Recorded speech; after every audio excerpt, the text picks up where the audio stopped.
Xin chào quý anh chị và các bạn. Khanh đang ngồi trên cái chiếc xe XC90 phiên bản T8 Recharge.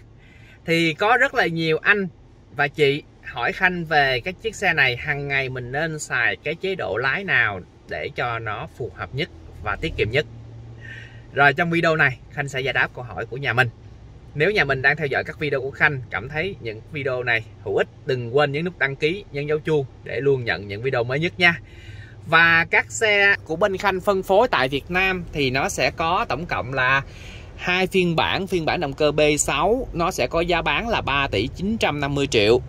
Và phiên bản động cơ T8 Recharge Khanh đang ngồi đây là có giá bán là 4 tỷ 490 triệu. Còn về bảo dưỡng thì mình sẽ được miễn phí bảo dưỡng cả tiền công, tiền vật tư trong 3 năm có giới hạn km.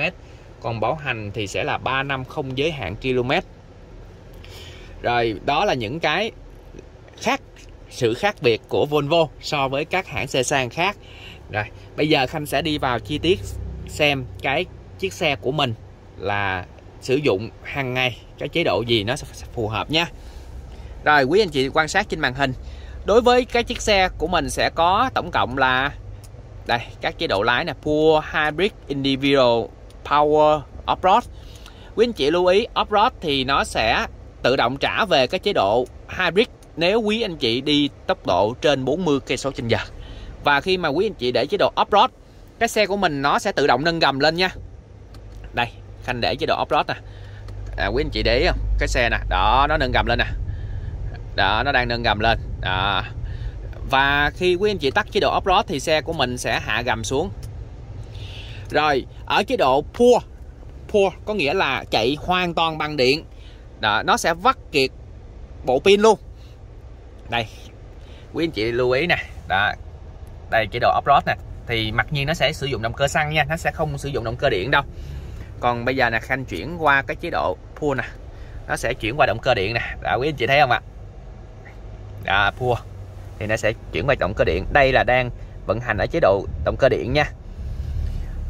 Đối với xe XC90 phiên bản T8 Recharge và XC60 phiên bản T8 Recharge thì khi mà nó khởi hành lên, khởi động xe lên thì nó sẽ bằng động cơ điện. Chính vì vậy Khanh đang ngồi, quý anh chị sẽ không nghe tiếng động cơ nó nổ máy đâu. Rất là êm, cực kỳ êm, bởi vì nó có chạy động cơ đâu. Đối với cái chế độ điện mình có thể chạy, quý anh chị nhìn vào đây nè, nó sẽ sạc. Động cơ điện của xe T8 Recharge nó rất là thích hợp tại thị trường Việt Nam và những nước đang phát triển không có cơ sở hạ tầng về xe điện. Tại sao Khanh nói như vậy? Bởi vì nó sẽ có sạc bằng động cơ xăng, có nghĩa là động cơ xăng đóng vai trò là sạc thôi. Và quý anh chị có thể cắm sạc bằng điện 220V tại nhà luôn. Thì trong quá trình quý anh chị di chuyển ở bán kính rơi vào khoảng 50 km thì cái chiếc xe mình sẽ không cần phải dùng một tí xăng nào hết, bởi vì nó được sạc bằng điện 220V tại nhà. Còn khi mà chiếc xe của mình đang chạy mà nó hết điện thì động cơ xăng nó sẽ kích hoạt lên và nó sẽ sạc điện vào cái pin này. Quý anh chị nhìn để ý nè, đây là cái phần pin có thể đi được là 14 km và cái phần xăng có thể đi được là 210 km.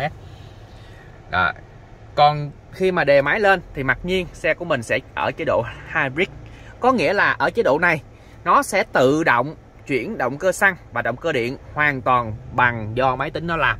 Và nó sẽ ưu tiên một là động cơ điện. Đây Khanh chuyển chế độ Hybrid nha.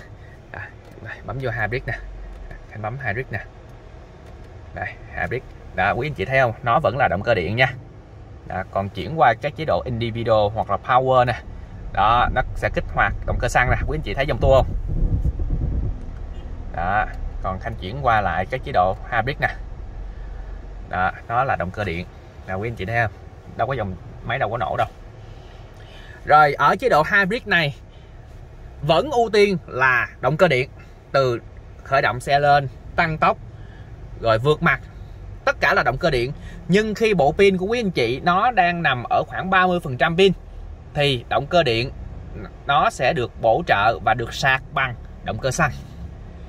Chính vì vậy Khanh mới có cơ sở chia sẻ với nhà mình là cái động cơ T8 này nó tiêu hao nhiên liệu chỉ rơi vào khoảng 3 lít cho 100 km chạy, 3 lít xăng. Tại vì động cơ xăng nó chỉ đóng vai trò là cái máy phát điện và nó sạc điện vào cho quý anh chị khi nào cái bộ pin nó xuống điện, nó xuống phần trăm pin nó dưới 30. Và khoảng 3 lít cho 100 km này, quý anh chị chạy đường trường hay là đường nội đô nó đều khoảng 3 lít cho 100 km thôi. Cái này nghe hơi lạ đúng không ạ? Để Khanh giải thích tại sao mà nó khoảng đó. Bởi vì khi mà quý anh chị chạy đường trường thì tốc độ anh chị đều đều đúng không ạ? Thì khi đều đều đó, động cơ xăng nó sẽ kích lên và nó sạc cho động cơ điện, đúng không ạ?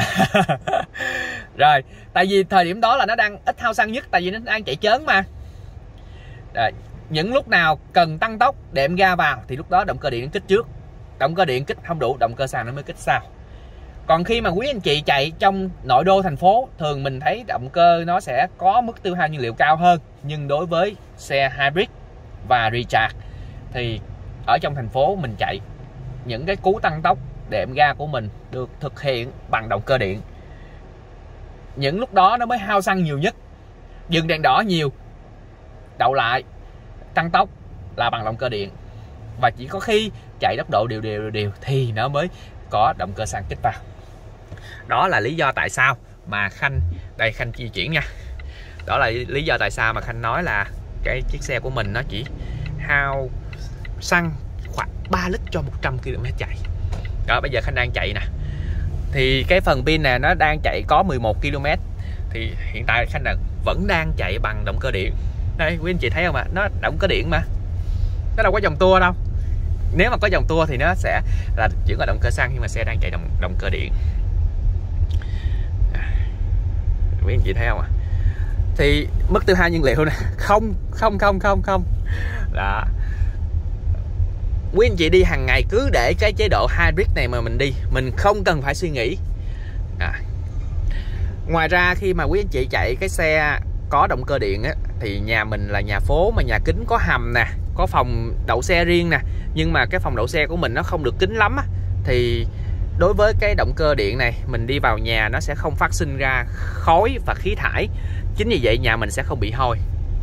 Và hiện tại giá xăng, Khanh xin phép đọc giá xăng bữa nay của mình là Khanh đang ở thời điểm là ngày 13 tây tháng 6 năm 2022. Thì giá xăng của mình hôm nay đã là khoảng 16.500 đồng nửa lít rồi.